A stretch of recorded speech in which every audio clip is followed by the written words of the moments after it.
Well, Triton Trojans fans, another sports season is upon us. I'm Andy O'Hara for the Triton Trojan Sports Network, and we'll be going behind the X's and O's with players and coaches with interviews each week.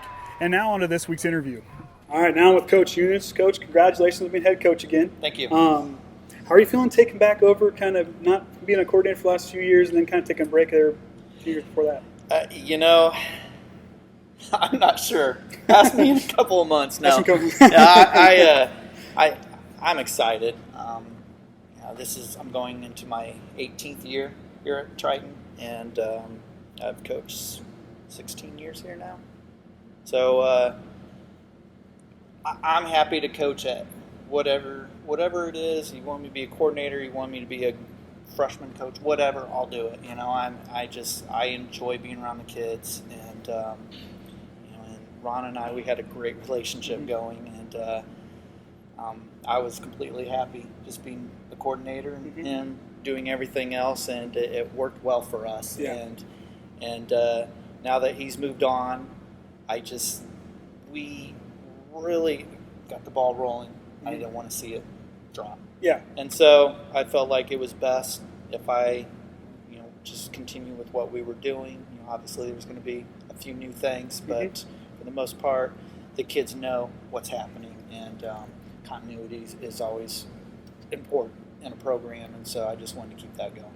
And like you said, with Ron going, the one thing and it was great to hear that you're going to become the head coach, is you have that culture in the locker room with the guys. You have that on the field. They have that relationships built with some of these juniors and seniors that they can still leave their legacies. I talked to D'Angelo and Trenton that they need to leave that legacy just like the guys before them. I mean, like you're ahead of this difficult task on this year, losing 20-some seniors that played both ways and played frequently around the field. A lot of guys that haven't seen the field as much. What do you do to kind of prepare them to kind of get kind of, I wouldn't call it trial by fire. Yeah, but, that's a great question, and it's going to be a wait and see. I mean, we do have some kids that do have some experience. A lot of people have asked me, boy, you guys are going to be young this year, and I always correct them. No, we're not young. We're inexperienced, because we've got a good group of seniors coming back and juniors. That some of them got some playing time, some of them didn't, but they were out there practicing. They were visualizing it, and just the reps that they got at practice. And a lot of people don't realize that the longer you go in the tournament, the extra practice time you get, and it really helps those underclassmen. And so these kids that are stepping up, even though they haven't gotten to be on the field on a Friday night as much as they would have probably wanted to, they're still gaining some experience. And we did a couple of scrimmages this summer, and you could see the green in them. But from the first scrimmage to the second scrimmage, it was night and day. And so I am anxious to see what happens when we get into a real scrimmage with Manchester here in a few weeks. The improvement we've made, because the month of July was incredible.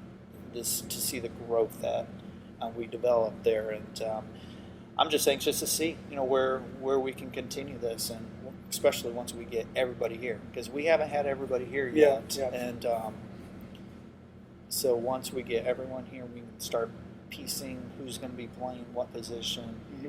It'll be nice to see where it goes, but I'm excited with this group. And you guys obviously have a new defensive coordinator this year, and Coach Whitaker, coming from, I believe it was Jimtown. Yeah. So he's had some experience up at a Story program up there, and he's bringing that attitude in. And it's a little different than Ron probably doing the defense, but I still think that intensity and that fire is going to be there. Yeah, Zach is going to bring a different dimension that I feel is important. Sometimes it's nice to get some good new blood, and just to see from a different perspective. And obviously Jimtown's had a lot of success over the years, and he's bringing a lot of what Jimtown did, and I like it. The way he coaches is what's really impressed me. He is a player's coach. He's generally there for the kids, and he's building those relationships with them, and that's what's important at this point. And like you talked about just a few minutes ago, with that being said, like with him being there for the kids, and everybody saying, well, you've got a young team and stuff like that. And like I said, you have the experience there, and these guys, while we may be undersized in a couple spots, the athleticism there and football IQ can give you that 50, Right. 60 pounds that you need on Absolutely. a guy across the line. And with what this, and that's something I really appreciate about the coaching staff, getting to watch you guys last year, because I haven't called football since, it had been 11 years since I watched a Warsaw football game. And it was a little different than being a student, now being an adult, watching football over the years and studying Right. stuff. I'm seeing how important the coaching staff is, and what you guys do, it is very special. Working with the guys, especially like after school when they don't, Right. with caring about these kids, like Ron said last year, that is something that's stuck with me since he said it, that he's worried about building men Right. for everything after football. Football is just a game you guys get to go play, but everything you guys teach these guys will prepare them for life afterwards. That is so huge. Talk to me about what things you do to kind of make sure they're still in place to kind of grow those young men. Yeah, that is 100% what I feel too. It's the kids don't quite understand. They visualize success as wins and losses, and that's not what it's about. I mean, Correct. it is so much more to it than that. And we, being the first day, we went over the player handbook, and the very first thing on there is act like a man. And then I went through and showed them, what that means to act like a man. And not one time in there was it anything about what they do football-wise. It was everything outside of football. Very good. And football is a tool that we get to use with them to help mentor them.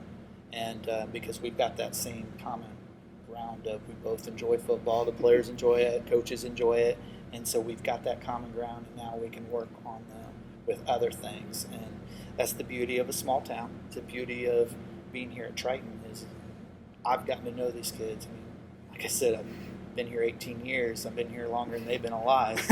And so when they've came up through the elementary years, I've known them. I went over and saw them play when they were in the youth league program, and the camps that we've ran. I've seen them grow, and it's always really nice to see when they become juniors and they start understanding the importance of it's not just about football. It's about how I act in class. It's about being polite to other people, not putting people down.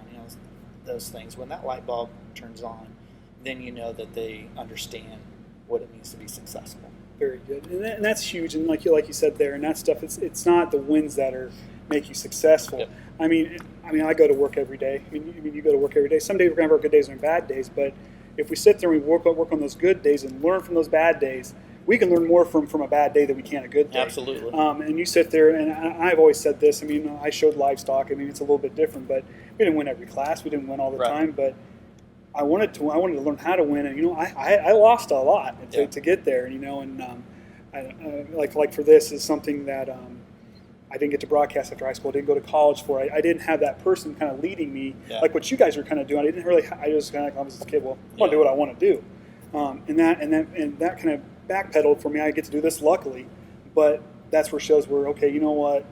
Right. And then as far as being a parent too, now with my 3 kids, there's going to be good days and bad days. Right. And what can I do to learn from those bad days to make to keep having more good days? And that's what I told the kids. It's more about the journey. It's not the destination. It's the journey. Awesome. That is great. Let's try to think here. Last season our guys answered the call. I mean, granted we had an epic 2-year run with those guys. We answered the call. We went deep and we won. We got a second sectional championship. The first one you were the head coach of, and then now being a coordinator. This season things are obviously different. Our road schedule is going to be a little bit. It's going to be tough as far as the conference play goes. Playing some good quality opponents there. And we talked last year, iron sharpens iron. Right. However, going into the sectional realignment, there's some storied programs there and some tough teams. Yep. What kind of things are you guys going to be doing to try to learn from game to game to kind of sharpen yourselves to get ready to go over there and face those guys? It's a step-by-step, day-by-day. I don't even want to think about sectional right now. I get you. But no, yeah, it is. We just have to what's in front of us right now.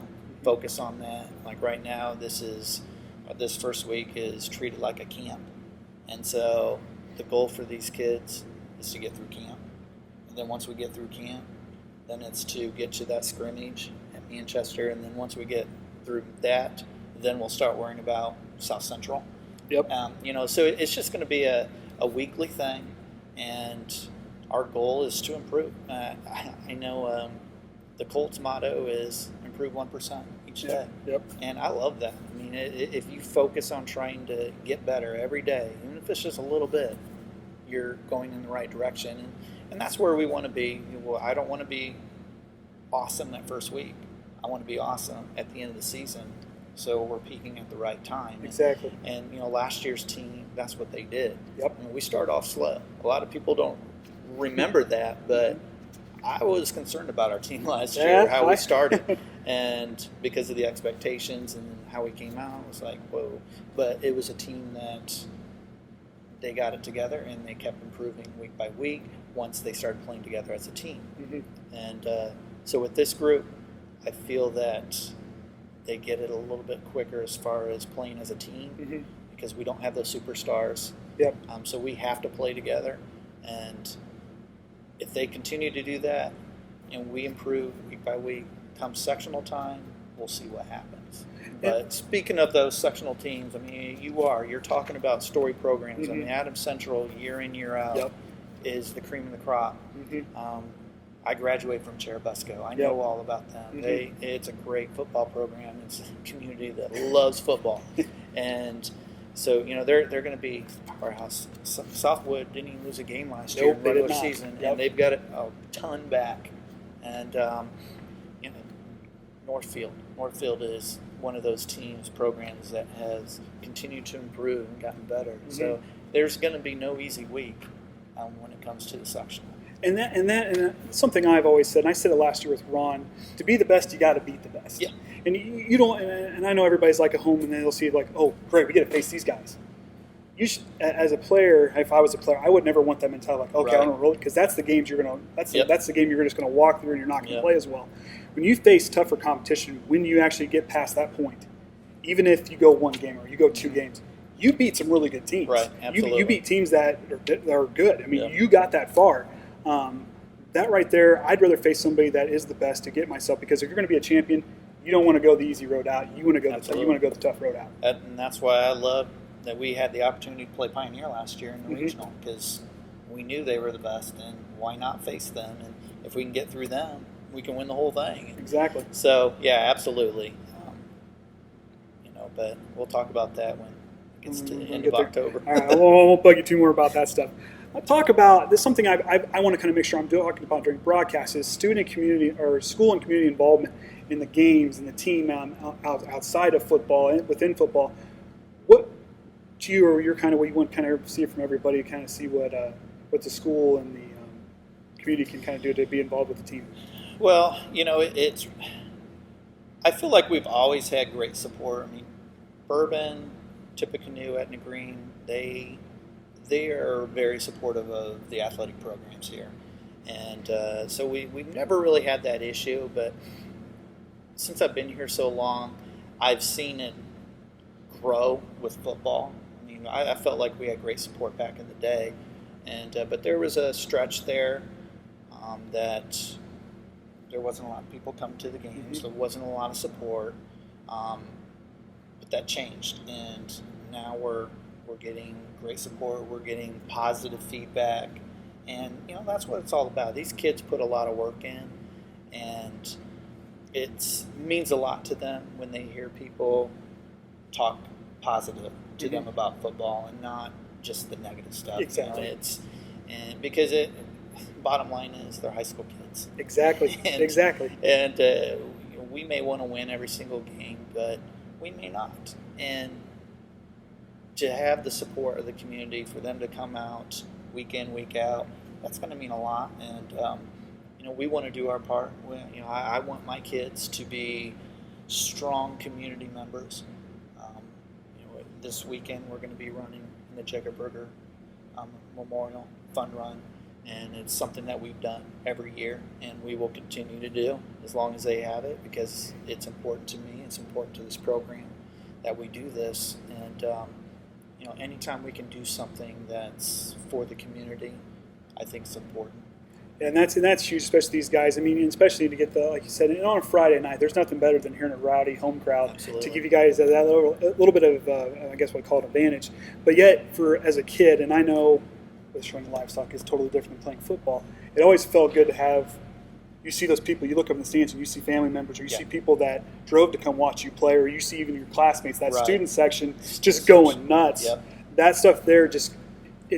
Even if you lose the game, to have those guys still be rowdy and there to support you, that stuff there is just as important as if you win, having that team just as rowdy. Yep. So we'll get away from football a little bit. What sort of things, I know you've been here 18 years, but I've only got to know you for 2. What sort of things outside of football do you, or in school, do you enjoy doing yourself when you get time? Well, family. I really enjoy doing things with the family. We've got Kristen and I. We have 4 grandchildren, and so we spend a lot of time with them. And it's put life into perspective.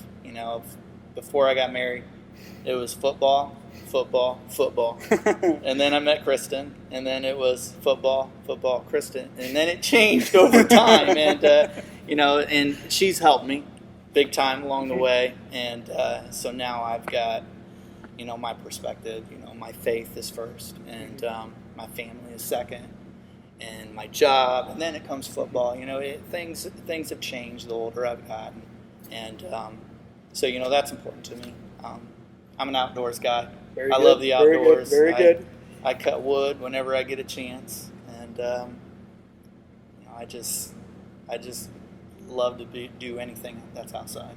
And go back to the wives thing. That's what my wife did for me, and that's one thing I had to learn. And everything was like, well, I'll just worry about if I'm just a good man, if I just treat everybody good, not be rude, or just do all those things, do all the right things, I'll be fine. Well, no, it's like you said, you have to evolve and learn. And she's taught me the faith comes first, and then it's her and the kids next, and then even she'll make me put this third versus work, but because I enjoy doing it.